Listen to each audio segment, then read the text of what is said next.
Hello friends, how are you all? Hope you all are fine. Welcome to our channel Inconceivable Thinkings. Today we are going to see some of the geography questions of SSC CGL which may be important for your upcoming competitive exams. So without wasting much time, let's start our quiz.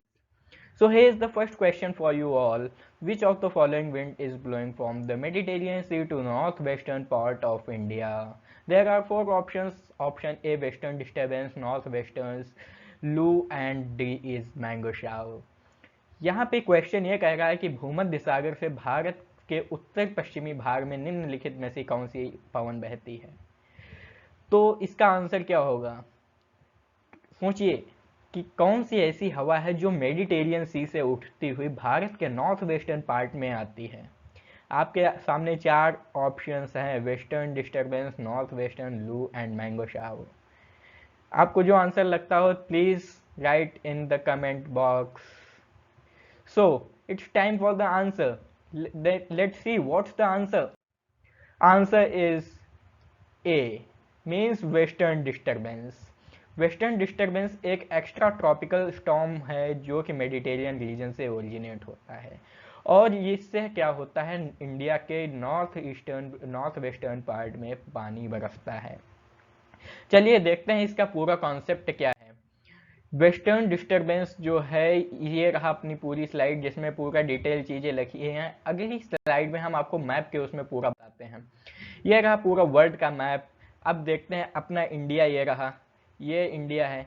यहाँ से ये आप देखिएगा, ये रहा Mediterranean सी और यहाँ पे पूछा गया है वेस्टर्निक डिस्टरबेंस जो कि मेडिटेरियन सी से आया हुआ एक वेस्टर्न का डिस्टरबेंस है। एक टाइप की एयर रहती है, ये विंटर में आती है। अब आप देखिएगा कि ये वाली अगर हम लोग लेटीट्यूड लें, ये वाला आपका अराउंड 30 डिग्री लेटीट्यूड पड़ता है। 30 डिग्री लेटीट्यूड में आपको हाई प्रेशर मिलेगा। हाई प्रेशर के कारण यहाँ पे मैक्सिमम आपको डेजर्ट रीजन मिलेंगे और यहाँ पे आप देखिएगा तो मिलेगा कि यहाँ पे जो मेडिटेरियन सी है, यहाँ से ब्लैक सी होता हुआ ये एक ऐसे साइकिल चलती है और ये हो सकता है आगे भी जाए, लेकिन यहाँ पे पड़ जाता है अपना हिमालय। हिमालय एक बैरियर के रूप में होता है जो कि इस हवा को रोक देता है। इस हवा के रोकने से क्या होता है कि इंडिया में जब फरवरी का महीना होता है या जनवरी रहता है तो टेम्परेचर अचानक से डाउन हो जाता है और साथ में ही यहाँ पर पानी भी बरसने लगता है। जो विंटर में पानी बरसता है उसे हम लोग यही वेस्टर्न डिस्टरबेंस की वजह से होता है। और कभी कभी क्या होता है, यहाँ पे जब हाई प्रेशर बन जाता है और नीचे साइड लो प्रेशर होता है तो ये कभी कभी गुजरात के साइड तक भी इसका शिफ्ट हो जाता है। ये रहा अपना वेस्टर्न डिस्टरबेंस। होप यू कि सबको समझ में आ गया होगा। इसके इम्पैक्ट क्या क्या है, वेस्टर्न डिस्टरबेंस से एनुअल रेनफॉल भी इफेक्ट होती है अराउंड 5 to 10% की और इसकी कैजुअलिटीज ज़्यादा देखने को मिलती नहीं हैं। और अगर आपको ये सारी स्लाइड्स चाहिए then please join our Telegram channel Inconceivable Thinkings. और आगे हम लोग देखते हैं second question. Which layer of earth atmosphere contains the ozone layer. Ozone layer Bharat की मतलब कौन सी परत में होती है, ओजोन लेयर वायुमंडल के कौन सी परत में है। सोचिए, फर्स्ट ऑप्शन है troposphere, B option B mesosphere, option C ionosphere and option D stratosphere. देखिए सोचिए कौन सा इसका आंसर होगा जिसमें ओजोन लेयर होती है। कृपया आंसर अपने कमेंट बॉक्स में दीजिए। लिख लिए देन प्लीज देखते हैं इसका आंसर। आंसर है इसका डी।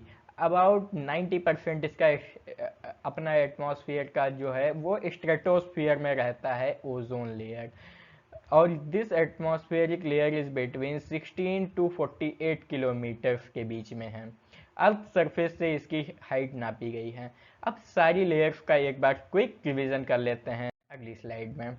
यह है अपना सबसे नीचे वाली लेयर है ट्रोपोस्फियर। ट्रोपोस्फियर 1 to 10 किलोमीटर का है। उसके बाद सेकंड आती है स्ट्रेटोस्फियर 10 to 30 किलोमीटर। फिर उसके बाद मीजोस्फियर है, फिर थर्मोस्फियर और फिर है एक्सोस्फियर। और अपनी स्ट्रेटोस्फियर में इस वाली लेयर में, ये वाली लेयर में अपना लोगों का ये रहता है क्या, ओजोन लेयर। ओजोन लेयर किससे बनी होती है, ये होती है O3। और ये सन की जो यूवी रेज है उसके कारण ये लेयर बन जाती हैं। स्ट्रेटोस्फियर में पहली है ट्रोपोस्फियर, फिर stratosphere, mesosphere, thermosphere and exosphere. सारी सैटेलाइट्स एक्सोस्फियर में रहती हैं। और अब अगर आप आईएसएस इंटरनेशनल स्पेस स्टेशन को जानते होंगे तो लगभग वो भी यहीं पे ही रहता है। थर्मोस्फियर में फाइटर जेट्स वगैरह भी उड़ते हैं। तो ये सारी लेयर्स आपको याद हो गई होंगी। Then let's see. This is our third question. Where is the Great Barrier Reef located? Great Barrier Reef कहाँ है? Pacific Ocean, option A, option B Indian Ocean, option C Atlantic Ocean, option D Arctic Ocean. चलिए यहाँ पे एक चीज़ और ध्यान रखते हैं कि आप क्विकली कमेंट बॉक्स में ये बता दीजिए कि अपने यहाँ अपनी इस पृथ्वी पे कितने महासागर हैं और उनके नाम भी बता दीजिएगा। इनमें 4 ऑप्शन तो पहले ही दिए हुए हैं, लेकिन एक जो बचा उसका आप कमेंट बॉक्स में ज़रूर बताइएगा। Where is the Great Barrier Reef is located? Great Barrier Reef कहाँ है? सोचिए। आंसर अगर आपने सोच लिया हो then please write in comment box. Waiting for your answer please. Where is the Great Barrier Reef located? ये कहाँ है? हाँ, चलिए देखते हैं इसका आंसर अपनी नेक्स्ट स्लाइड में। वो है option a, means Pacific Ocean, प्रशांत महासागर में ये है। और कहाँ है? Great Barrier Reef is the world's largest coral reef system. This reef is located in Coral Sea, Queensland, Australia in Pacific Ocean. Pacific प्रशांत महासागर में ऑस्ट्रेलिया के पास है, वहाँ पे एक राज्य है क्वींसलैंड, वहाँ पर कोरल सी है, वहाँ पर अपना है क्या? Great Barrier reef. तो चलिए इसका एक्सप्लेनेशन देखते हैं अपनी अगली स्लाइड में मैप के थ्रू। ज्योग्राफी हम लोगों को मैप से ही पढ़नी चाहिए, बहुत अच्छी लगती है ना।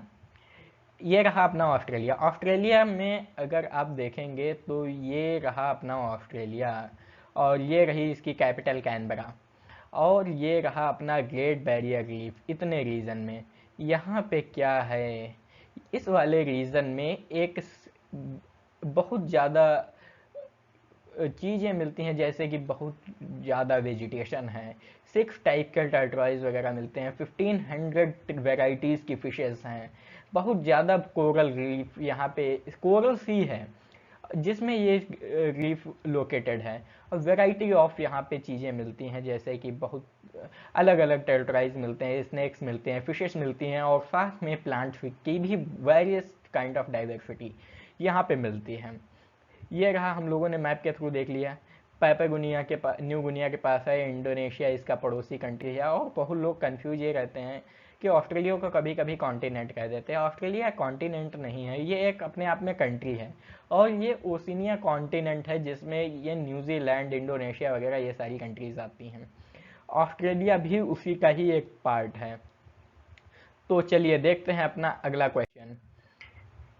Which of the following states dash has lowest birth rate? Bharat में ऐसा कौन सा राज्य है जिसकी जन्म दर न्यूनतम है? सबसे लोवेस्ट बर्थ रेट किसका है? Option A Kerala, option B Uttar Pradesh, option C Bihar, option D West Bengal. सोचिए कौन सा इसमें होगा। क्या आप अपने उत्तर प्रदेश पे जाएंगे, या बिहार पे, या बंगाल, या केरल?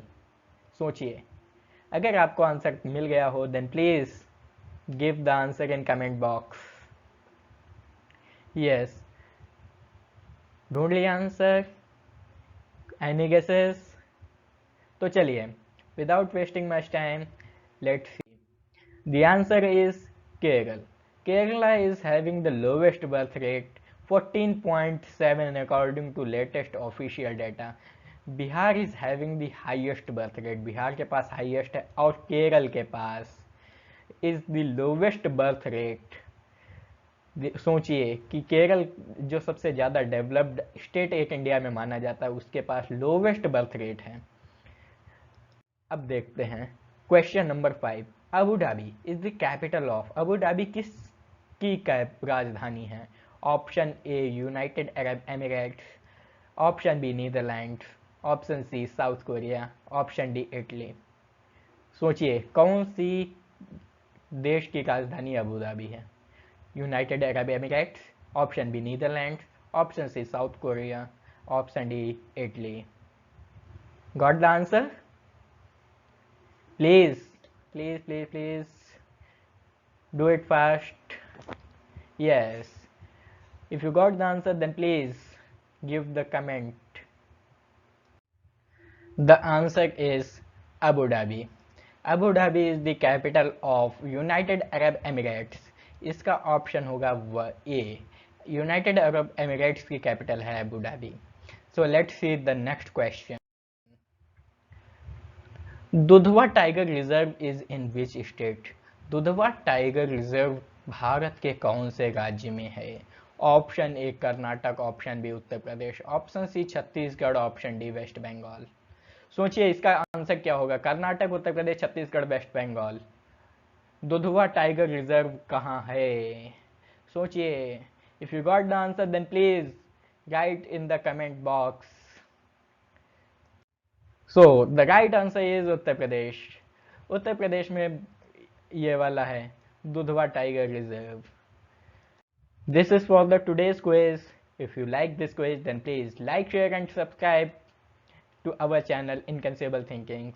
और एक अनाउंसमेंट है, अगर आपको हमारे टेलीग्राम चैनल को ज्वाइन करना है और वहाँ पे आपको ये सारी की सारी PDFs मिल जाएंगी, then please join our Telegram channel Inconceivable Thinkings. बीच में डॉट नहीं है, ना कोई स्पेस है. इनकंसीवेबल थिंकिंग्स हमारा एक टेलीग्राम चैनल है, आप उसे ज्वाइन कर सकते हैं और वहाँ पे आपको सब की सब PDFs मिलती रहेंगी और लेटेस्ट अपडेट्स भी. Thank you so much.